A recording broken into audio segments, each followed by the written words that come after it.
What's up, y'all? Dumptruck here with Rider Justice, and welcome to another episode of Chasing the Ride. I am joined by Mr. Scott O'Sullivan of the O'Sullivan Law Firm and founder of Rider Justice. And then to my left, we got two really good friends of mine, Michael Lichter, photography legend in the industry, and Derek bringing the VAHNA heat. I'm really excited to talk video and still photography and motorcycles and art. This is like my favorite conversation for sure. You want to kick it off, Dad? Yeah. And the real question that we think is kind of a fun one is like, where do you guys start with cars, motorcycles? Let's not talk art yet. Let's talk about actually getting involved in your first motorcycle, your first whatever you worked on. How did it start? You go. And back to you, Mike. This is like a setup. He's calling me a legend. He refers to me. That's right. It's like, if the shoe fits, you my are friend. making the old guy. I can see that. Anyway, I can't hide from it. So, I was not brought up in a motorcycle family. When I was a kid in the 60s, you'd get on somebody's mini bike. That was the thing, a little full start. Still a big fan of mini bikes. If you haven't had an experience with them, just buy one and call your doctor. Yeah, you're gonna need them. These were definitely lawnmower mini bikes, right? Yeah. And then some people got a Trail 70. Yeah. I had a neighbor that had a little trail by his house. I don't think my parents ever knew that I'd ever done any of that. Yeah. But you do I had that a buddy, when you Peter can. Gavin, that had one of those growing up as a kid. And so our neighbor too. I think just like any other kid, it was really cool.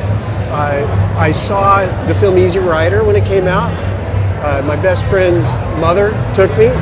We were in New York City, and you couldn't get on your own because we weren't 16. It was 1969. All those things are just part of growing up, right? Mm-hmm. I did not get a bike, though, until 1976. I got a Honda CB450. Nice. Looked like an old British bike. It was so cool. It was a 71. I got it in 76. And that sort of began the journey. Actually, I got that. It's kind of interesting. I'd been traveling overseas, kind of the backpacking, hitchhiking, make money where you can kind of deal. I was gone for a year and a half. What were you doing to make money? What were you doing? I taught English in Paris. I delivered a crappy little car somehow that I drove in 5 days from Munich to Tehran. What? Yeah. That's awesome. That's 3 months of living right there. Yeah. Wow. Stuff like that. Yeah. Yeah. So stuff like that. Super guy, just adventure. How does that conversation even start? Hey, I need you to drive a car. This guy, the Shaw, he's a nice guy. He'll be fine. Taking the car to him is going to be fine in Tehran. I'm telling you, it was pretty shady. Stopping in Istanbul when they took screwdrivers and started getting under the underbelly and removing things from the car, I became a little suspicious. Yeah. Anyway, but you're still here today, so I'm still here. It's really strong. I actually sold some Kodachrome film. I had a little bit extra, and after my passport was stolen in India, I lived a month by selling 4 rolls of film. Wow. Yeah. So kind of whatever happened. But anyway, I come back from that with hepatitis. As one does. Yeah. Well, I didn't come back with hepatitis that I knew of, right? Yeah.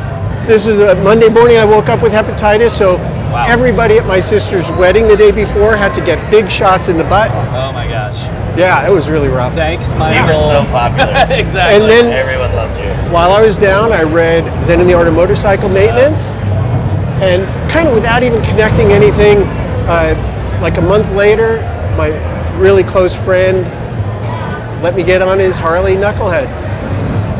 Long Springer front end. I was sold. I bought the Honda right after that. Yeah. A year later, I got my Harley. Yeah. Awesome. That's So, really bad.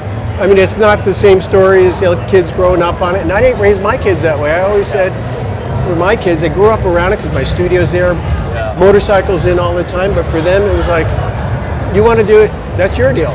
Right. And my son, when he was in college, took the class, bought a used Sportster, and that was that.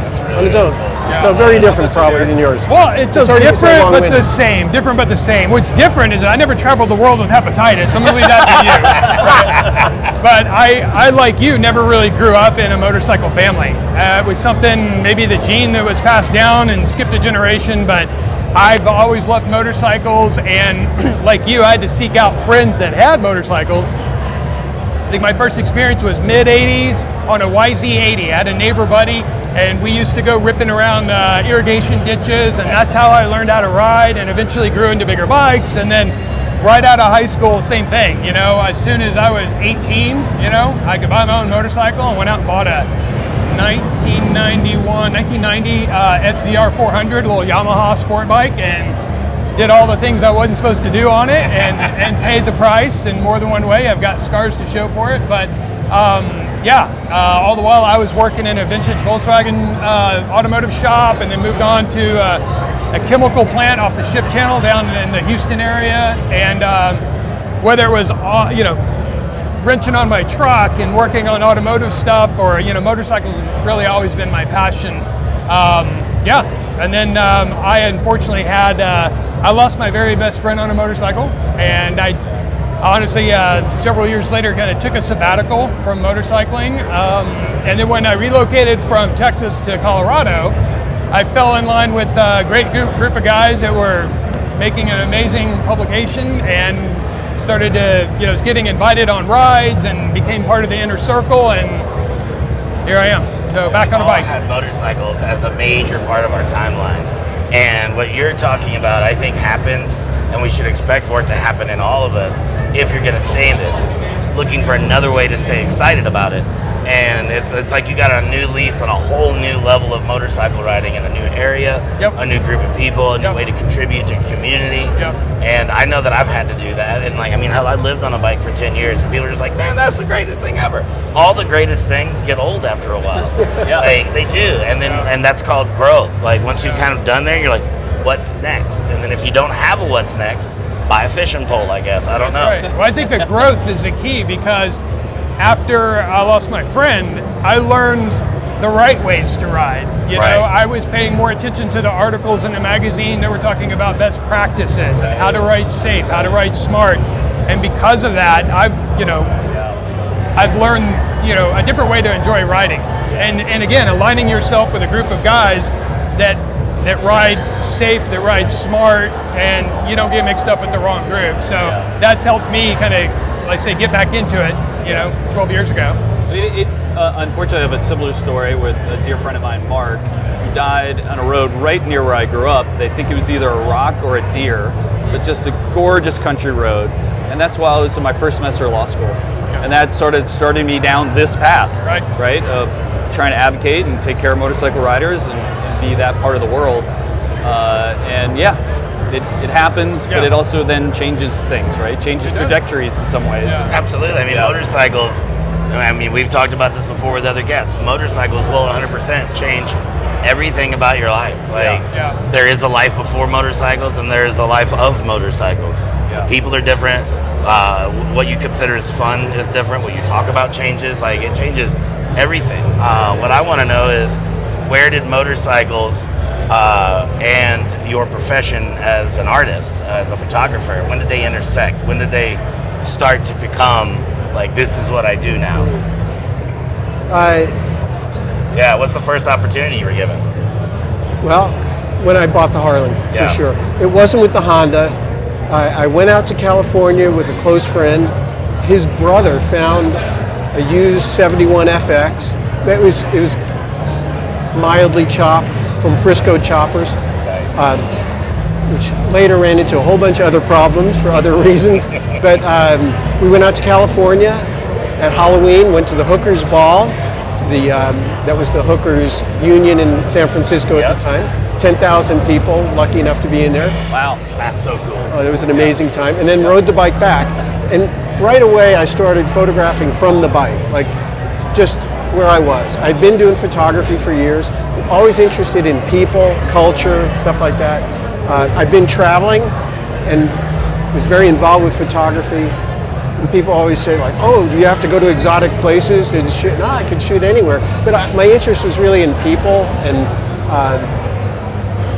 With the bike, I started going to events, photographing people. I love photographing people doing what they love, especially people working. It's just part of what I've always been attracted to. And I went to Sturgis I tried to go in '78, but my bike was a week late, so I went through Sturgis a week late, never saw a bike, continued to Canada, and rode my shovelhead to New York and whatever. But That's pretty awesome. I did go in '79. That was my first time, and I met some people there, and they said, "Oh, you should send some pictures in to Easyriders." So I sent some photos in. There were, I think, 11 black and white prints, and they printed several of them.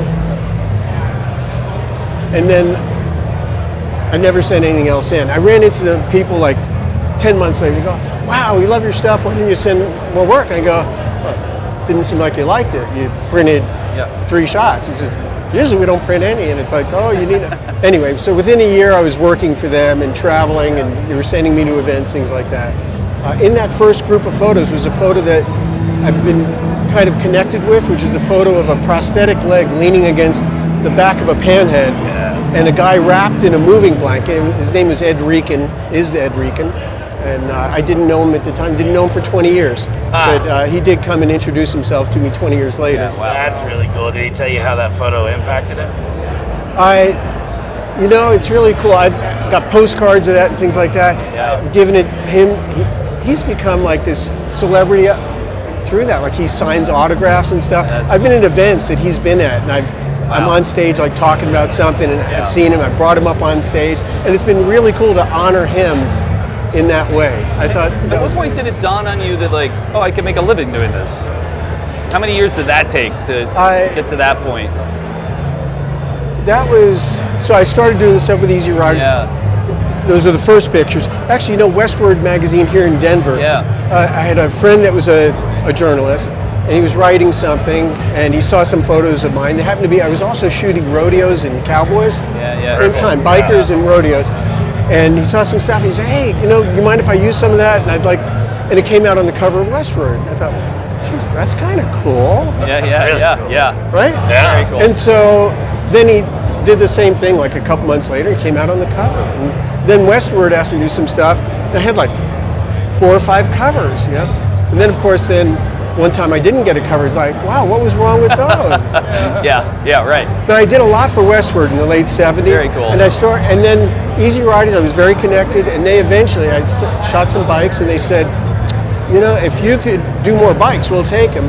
And I did some math, and I built a pole barn in the backyard that I figured would be paid off in 2 years. I think paid off quicker than that. And that's how I became a photographer. I mean, I self-taught. Yeah. I've been doing photography since I was 13. I had a darkroom at 13. Oh, that's right. Yeah. Again, sorry to be so long-winded about it, but that's literally why we're here. There's no long-winded in a podcast. Yeah. Doing nothing but talking to Yeah, you. exactly. Once I built the studio, somebody said, "Oh, I heard you got a studio. Can you shoot this?" And it was flowers. It's like, Yeah, I sure. could shoot a motorcycle. Yeah. Shoot flowers. Oh, it had to be 4x5. That's film. It's 4x5 inches where you get under. Oh, yeah. Oh. So I called a friend and said, "You still got that 4x5?" And he goes, "Yeah." "Can you loan it to me?" And he says, "Yeah." "Can you teach me how to load the film in the holder?" Do the thing. And man, I stayed up like all night practicing loading that film. Yeah. And I shot it, and then it became some ads, and one thing led to next. And by '81, my biggest client was Kraft Foods. No kidding. Traveling around the country, shooting people for Kraft Foods. Oh. Huh? Oh, wow, doing what you love for because you love shooting people. I became like their guy at Epcot. I was there so much, and they said, they have a pavilion there. Can you, we need you for 2 weeks. Can you come down and do a book on the pavilion? And then once I did that, then I was really the expert. If they needed somebody shot at Disney World. Yeah, you're on the short list then. You're like one of the first people they call. Did they pay you in mac and cheese? Because man, That's not a bad deal. Yeah, right. That's right. This is part of the learning process. It's like, wow, you could make money at this. Yeah, right. And what? They're putting me up in a hotel that costs what? Right. Yeah, I would never do that on my own. And the first time Easyriders ever flew me somewhere, which was Daytona, I think in '82, I'm like, wow, they have confidence to pay for a plane ticket, and you just learn as you go. Yeah, Absolutely. Yeah. That's how I got into One like, foot in doing front of the an other. MC thing. Like, there was a position that was available. A concert festival came through Denver. This one person goes, "Hey, there's this guy Dumptruck that announces roller derby. He'll do the concert." And then it was 3 years of that. And I also didn't know that you could make money doing it. I was having a great time MCing, just being a wild man all over the country for women's roller derby. And then someone hands me a paycheck and set me up in a hotel I would never be able to afford. Yeah. And like, it's like, okay, I should lean into this a little bit. Yeah, I think it's a combination of curiosity. Yes. Like, what's on the other side of that wall, or what does that profession look like, or how do you do this, and also the willingness to say yes. That was where I was going to say next. Sometimes, like saying yes to the flower shoot on a 4x5, which I had no idea. Right. Actually, Easyriders, after I started working with them, they said, "Wow, can you shoot color?" And I'm going like, "Sure, why not?" Yeah. I absolutely can't. I was Go doing figure it all. out. Right. I was in the darkroom processing my films, like, color? Yeah, sure, why not? Yeah. And you just Just say another yes, pail or say two. yes and Yeah. learn it. And I even if it completely takes till agree. 4 in the morning to figure something out, and you Yeah. got to get up Yeah. at 7, Yeah. everything's got to be perfect. You do it. That's the work. You gotta- so it's Yeah. the work they don't see to make it feel like a seamless operation when it's time to go. Yeah. But if you can take pleasure and enjoyment from the learning part of that, Yes. then I think it's not really a job. The actual No, totally. process, right? Yeah. From the process. Just And, grow and that it. leads to actually a good transition for you, because I know you have the circuitous route to VAHNA and Meta. Right. So, I mean, tell people that. You know, how did you? I know what your other careers were, but you know, you could tell other people. And then, how did that happen? Yeah, the majority of my professional career is in the tech industry, telecommunications. And through that industry, I met someone who actually got me connected with the co-founders of the publication. Got invited on a ride in Utah randomly. Hey, you want to go ride Great motorcycles? place to get invited to ride. Go ride some off-road trails. I said, hell yeah. I had an old XR 400 at the time, loaded it up, met these guys. And again, it kind of goes back to, you know, riding smart, riding safe, being predictable, getting in with the right group of guys, and you know, information. So I was invited to another ride, and then another one, and then I got invited on a project up in Yellowstone, 2016, 2017, and then I was asked to actually write the editorial. So I started writing editorial for the publication, and then slowly evolved into, hey, why don't you drop in on this event? You know, BMW or Harley, they're going to pay to, you know, put you up in a hotel and ride this motorcycle. I'm like, absolutely. That's right. So I kind of Tech job. Yeah, right.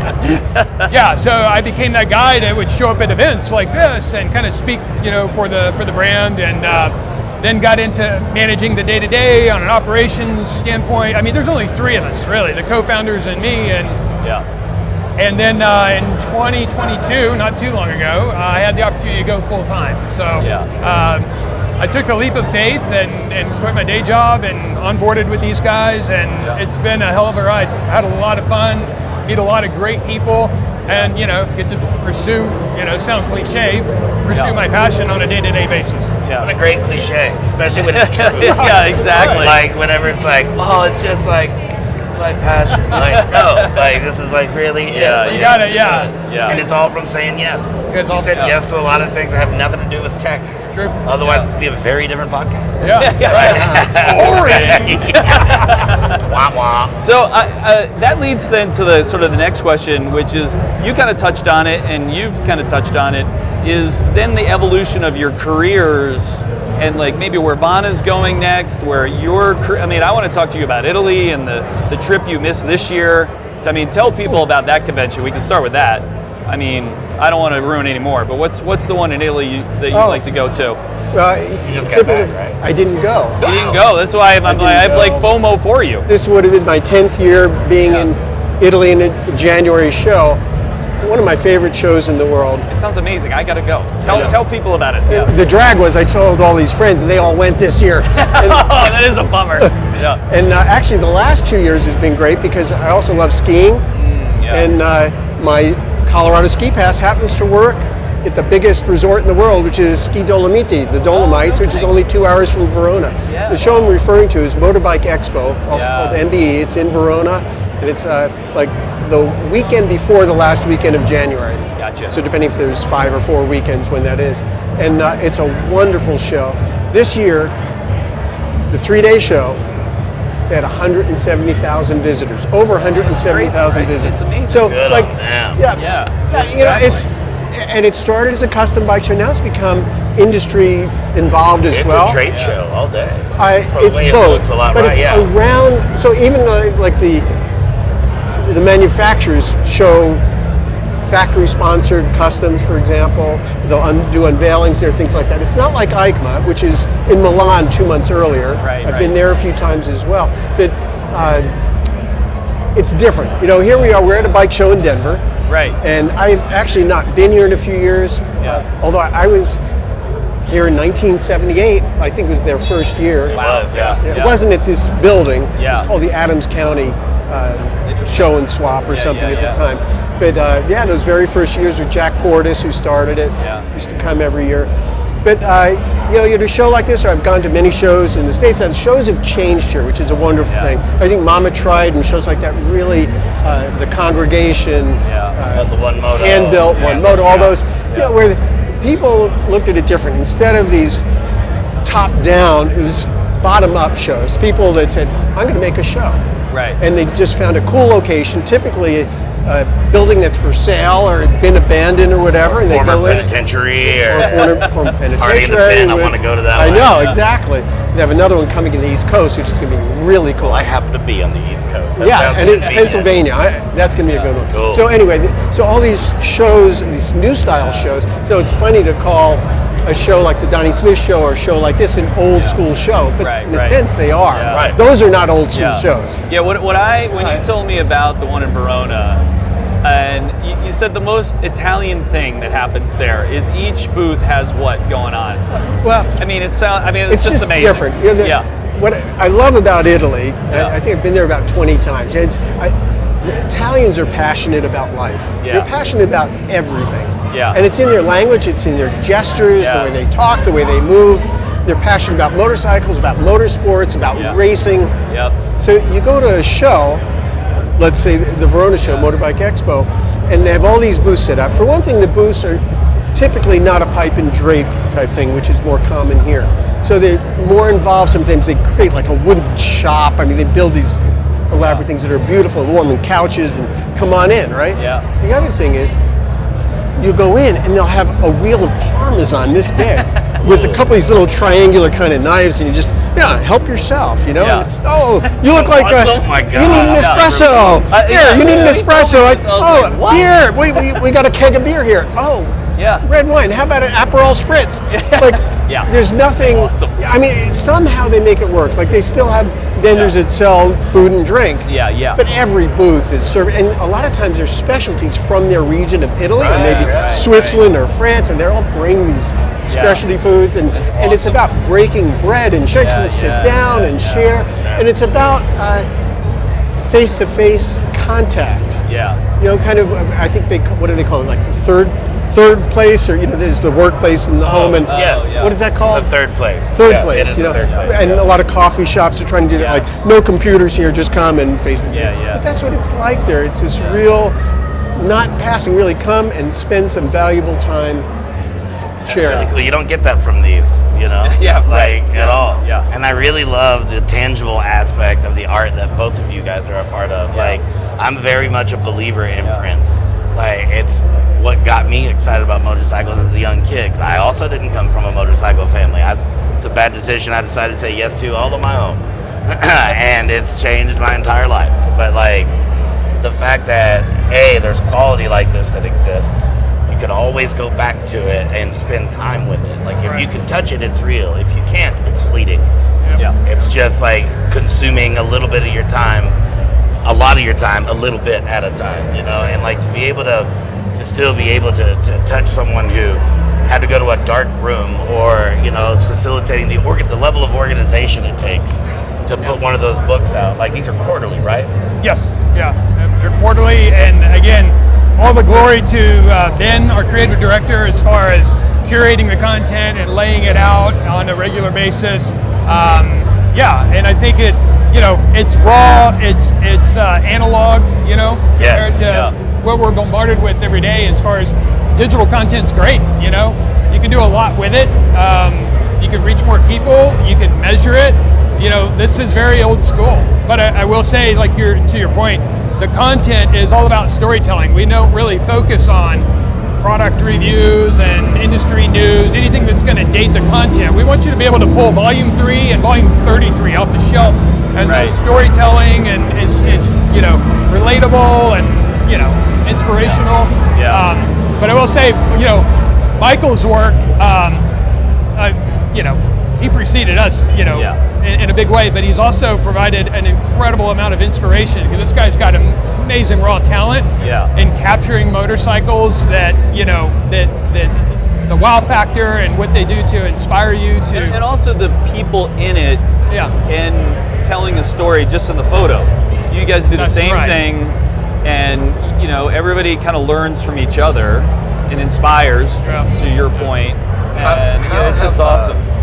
How have publications changed over the years? Between there's a lot of different magazines that have been around. Easyrider, one of the longest ones. But I mean, you look at the old magazine, anything. The old this, new that. There's always a great amount of change. You've been an instigator of a lot of that change for the level of photography that you brought to the custom culture in motorcycles.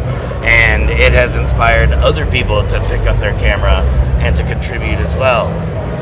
Magazines specifically, how have they changed from whenever you started with Easyrider to having more a combination of storytelling and lookbooks? Well, VAHNA is the best example of this. And I agree. I tell people about VAHNA around the world as being the best print, most beautifully executed. Ben does an amazing job, and he's a great photographer too. Absolutely. He's got a great eye. So I think they're at the absolute pinnacle of this new look, right? And the change happened fairly gradually, in that really it follows the internet, technology changes, and cultural changes as well. So in the aughts, the 2000s, we saw magazines were starting to scramble. It was the early stages of it. Internet was picking up. Still very early for that. But magazines saw something changing, and you saw them starting to lose, particularly advertising, right? So when that started happening, magazines, the reaction was, we got to make cuts, okay? Right. Let's take the magazine and we're going to trim the magazine by half an inch, all dimensions, right? Make it smaller, save a little money on paper, cut back on the number of pages. We're going to go to a thinner paper. Right. And we're going to cut down on our content somehow, or make these kind of changes. And from the very beginning when that started happening, I'm going, this isn't working. Yeah. This is not going to work, because I even in 2008, that was pretty early for this. At that time I was saying, you can't keep cutting and this won't work. You cannot compete against the internet. Right. You have to come up with something different. Right. Yeah. You're not going to be cheaper because they're free. Right? You're not going to be quicker because you got to lay out and go to press. And you're talking 2 months. You just rolled your eyes 3 so months. hard. It operates at light speed. It takes time to put these together. This change was happening, and so I really credit Meta at the time, certainly, and your partner in particular. I think he's very insightful with coming up with ideas and seeing trends. Right, and going. Would you agree with that? They went against. We just finished our first decade, right? So celebrating 10 years of publishing. Awesome. Congratulations. Thank you. And they went against the grain. Imagine in 2014, everything is still making. That was early. Totally. It was very early for this. Because the magazines are still scrambling. Right. And people are trying to come up with stuff. Yeah. Well, the challenge is, and big shout out to our brand partners and our advertisers, is finding partners like Triumph and BMW and Rider 805 Justice. and Rider Justice, obviously, that see the value in this, right? Yeah. Not everyone sees the value in this, but we're really grateful for that.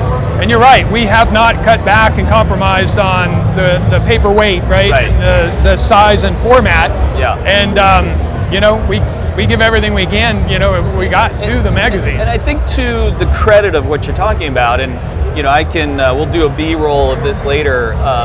My son, the oldest Tommy, he's kind of Kenzie's age.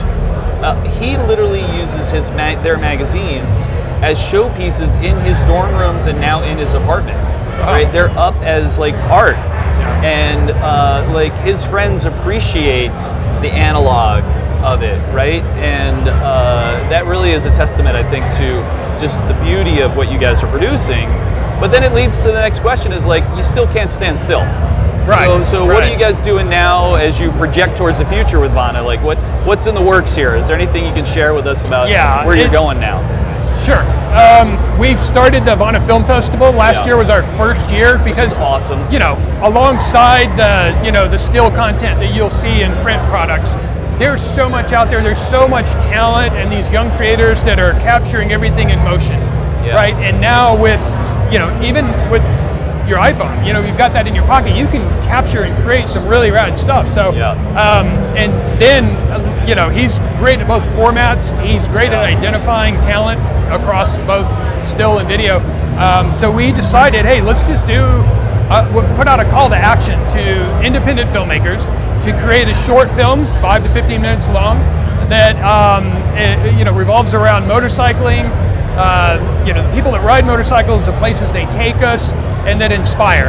And we hit 6 cities last year, and we're doing 7 this year. That's awesome. We just kicked off in Denver and sold out the Oriental. You guys were there. Great theater.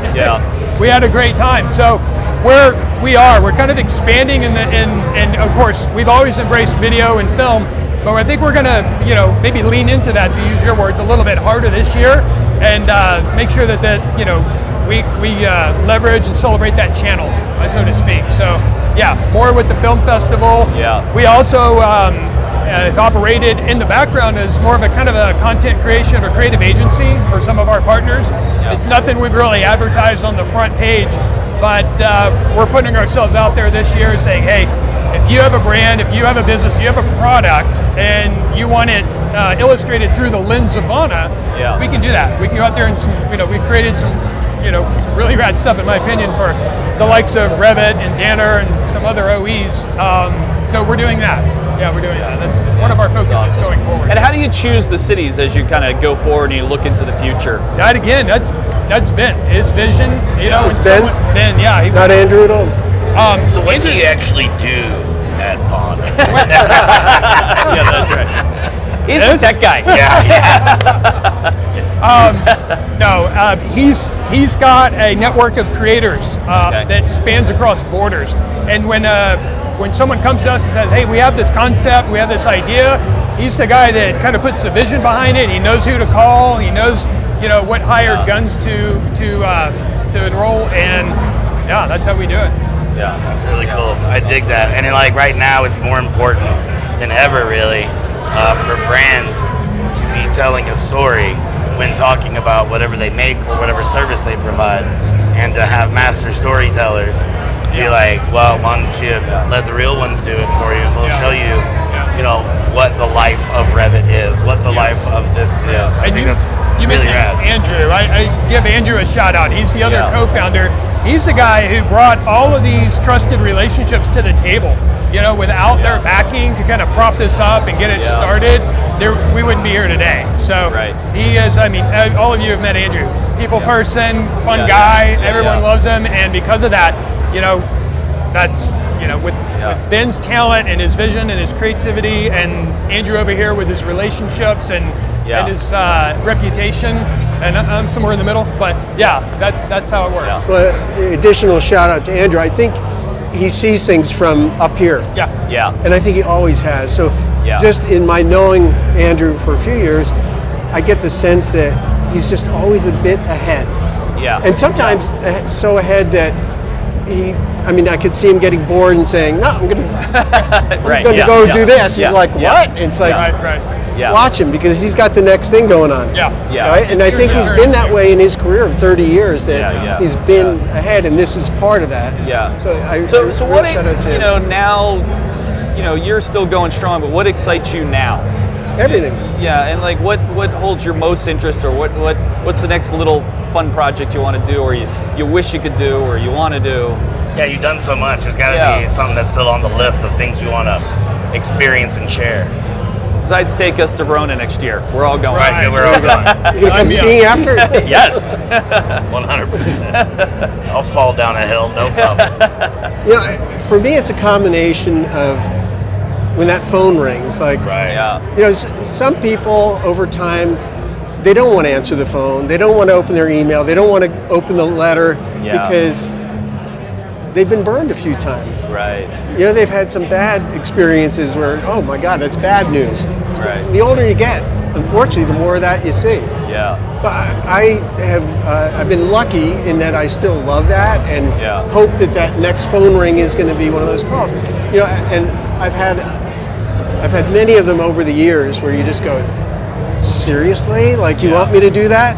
But I learned very early, someone gave me this advice, when that phone call comes, say,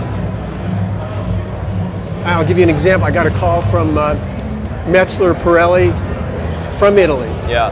And they go, oh, is this Michael? Yeah. And they go, oh, know your work, and we have a project going in Cuba, and we think you'd be a good fit. Yes. So, and I've been wanting to go to Cuba so bad. This is around 2008 or something, right? So I learned very early. Say, oh, can you hold on, please, for just a moment? Put them on hold. Go to the door. Yeah. Open the door. Grab that door from this side of the door. Yeah. Close the door. Yeah. And then when you're really feeling the pain that your fingers are stuck in there, go back and say, I'm back. Sorry for the interrupt. Tell me what you're talking about. And you go, oh God, the fingers are throbbing. Get the excitement out of your voice. Oh God, that hurts. Oh yeah, great. Okay, but there's a little balance to it, right? Calm down, Michael. Calm down. Calm down. Center. Breathe. Yeah. And that goes back to like Easyriders first calling, saying, hey, can you go to Daytona? Or Harley Davidson going, oh, there's this Celtic music festival going on in Nova Scotia that we think would be a cool fit with motorcycles. Like, they didn't know that my wife is from Ireland. I go every year, and that I play the tin whistle. And nice. Seriously, Celtic music festival and motorcycles, and you're gonna give me a bike to ride for a week in Nova Scotia? Yeah, right. Oh wait. Tell me some more. Right. Yes, that sounds fine. So, in terms of what's the next thing, it goes back to just say yes. Yep. Right. Which is generally my motto. I had stuff going at home this year. I was gone like all fall.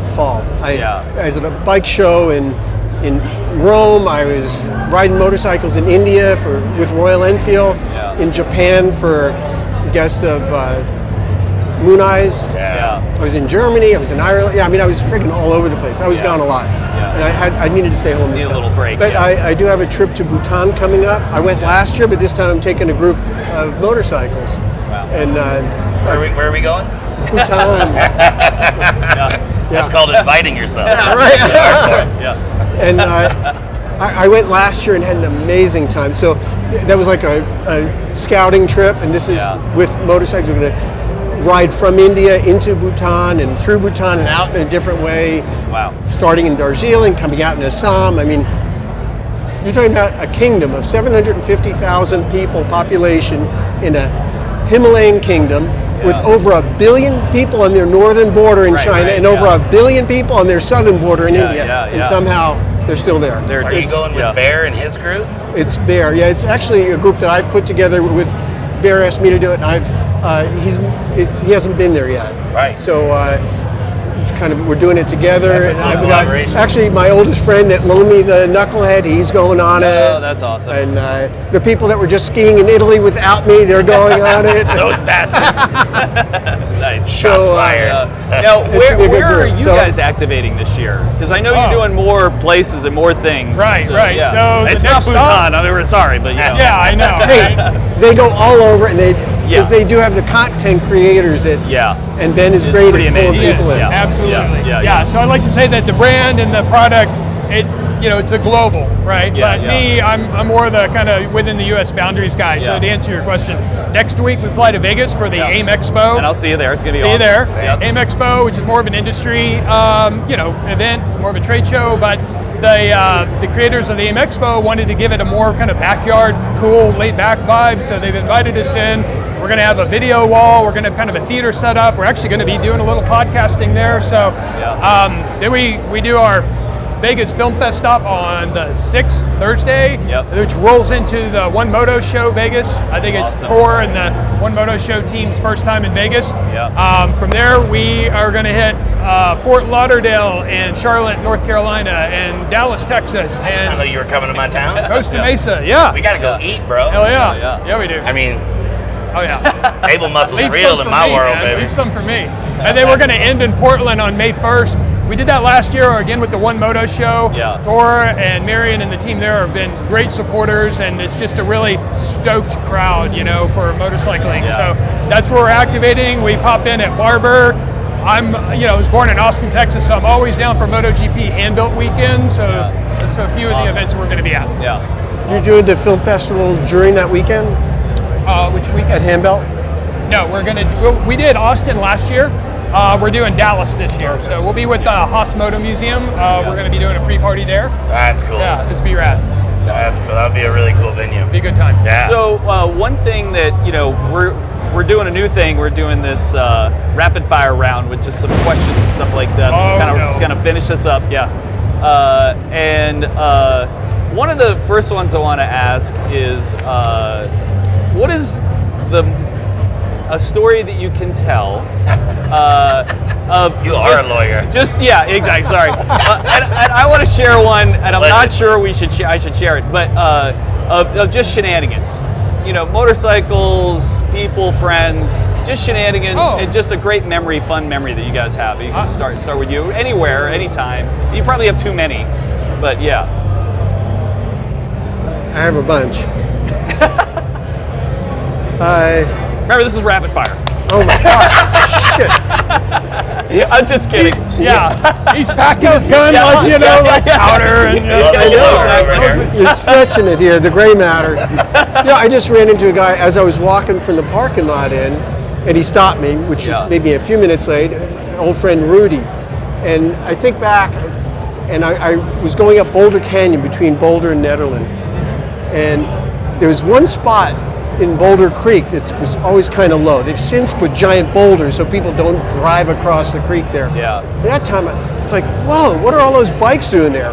So I pull over, and this is 1977. I go over, and there's a group called the Berserkers, and having a party. I met Rudy. 1977.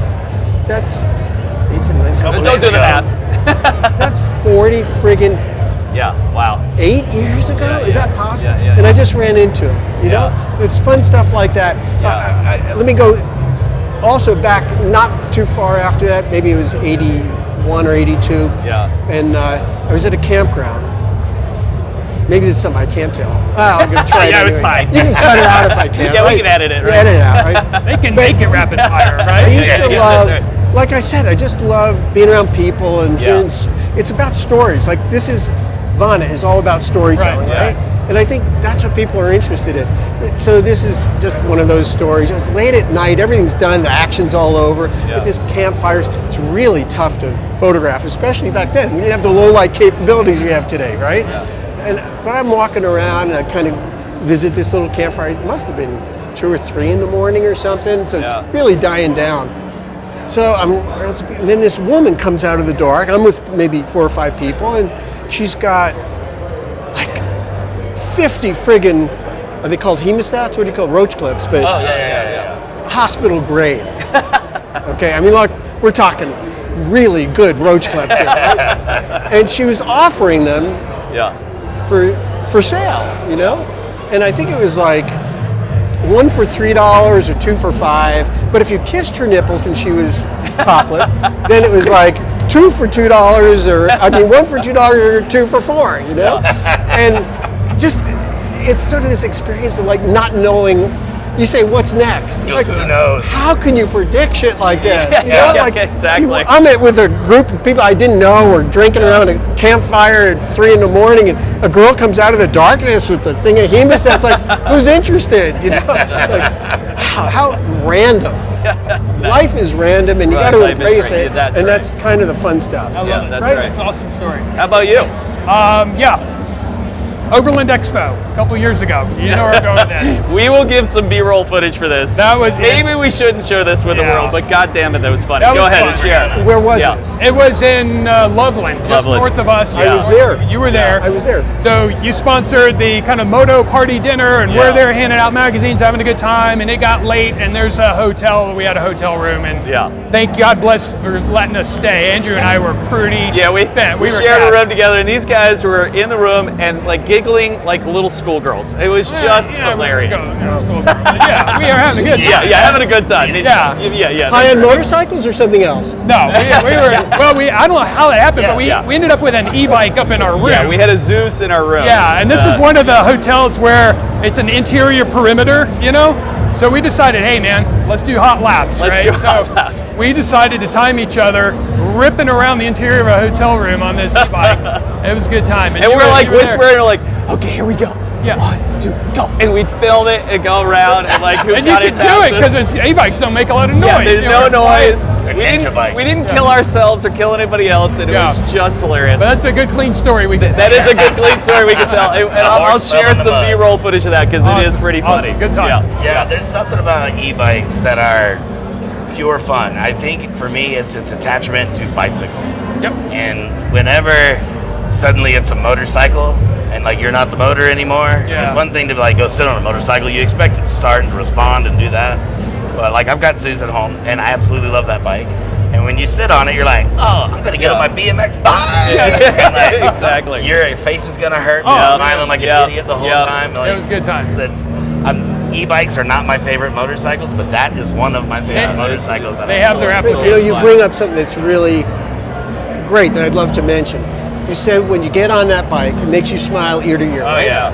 And I want to say that's another change that I see. That for years, in this whole Harley thing, I'm very connected with the Harley culture, let's say. But over the last 10, 15 years, and I think similar to kind of VAHNA and stuff like that, you see this move away where people are being more accepting of other stuff. Yeah, it's definitely Right? opened And up. so, and I think you and I had discussed this, like, why is somebody that's 60 or 70 years old buying an 1,100-pound motorcycle and then putting a 26-inch front wheel on it to make it even heavier? And it sits in the garage. Eventually, it's like they're afraid to even take it out. Yeah. I say, and this is from I was in India with Royal Enfield a couple months ago. And I just gave a little talk, but they gave me a bike to use for a week. I had such a great time. And the bike was so much fun. And it's like, you should be riding something that puts a smile on your face. Exactly Not something that intimidates you, whether it's an e-bike or a scooter or whatever fits you. Like, I think Royal Enfield's in a good place right now with those bikes. And plus the classic looking, but there's other brands. It's not any brand specific. It's but I would love my old Honda 450, my CB 450. That's right. I would love to have that bike back right now. They're too expensive. I mean, that's why I did the build on the Yeah, now they are for sure. But you know, whatever puts a smile on your face, that's what 100%. That's what you should be. That's what we got into it for. I completely agree. They're fun havers. Like they are there to disconnect you from whatever else is there, and to just really enjoy your life. Like to be a part of the environment around you, to make you smile like an idiot. Get in the zone. Yeah, exactly. Get in that zone. When there's new riders and they're like, so what motorcycle should I ride? I was like, well, let me tell you, number one, don't take that advice from anybody, because I can't tell you that. What I will tell you is they now have these programs where you can basically rent people's personal motorcycles. Go figure out, because you used to not be able to test ride bikes. That's a now great a lot of idea. places let you. But I'm like, don't listen to anybody else. Like, listen to people's advice on safety gear and stuff. But when it comes to like, what should I ride? Go answer your own question. Don't miss that journey. Like, go rent all these other bikes. Get a Honda, get a BMW. Turn your stereo up on your motorcycle on a motorcycle show. Like, go figure it out. And the one that makes you do this the most, that's the one you need to lean into. 100%. Well, with a little pit bull in the background, maybe that's a good place for us to end. I think so. It's been an absolute joy. So fun. Doing another round of Chasing the Ride. Where, Scott, what you where got? can people find you on the web and buy your amazing art and everything else? Lichter- You look in that camera. Lichterphoto.com. It's L-I-C-H. Yes, spell your name right. It is lichterphoto.com, I think. Yeah. Are you high on bikes or something else? Yeah. I get mixed because the social media is Michael Lichter Photography on Instagram Yeah. and Facebook. And I work a lot with Dennis Kirk now, and so I do long form features Cool. that come out a couple times a month. And in the spirit of VAHNA, it's also trying to be more not tied to time. Evergreen type stuff is more interesting. Gotcha. How about you guys? Same thing, VAHNA.com. Yeah. Right there. Yeah, You can find exactly. everything we do at VAHNA.com. Yeah. Even some branded merchandise and our schedule of events and current editorials. So find us there. And VAHNA.moto on Instagram. And then we opened up another channel called VAHNA Insider, which does focus on current events and what's going on in the industry and Very cool. shows and everything else. So find us there. Thanks, boys. Thank you. My name's Dumptruck. This is Scott O'Sullivan, Michael Lichter, my man D. We are out of here for another episode of Chasing the Ride. Thanks, y'all.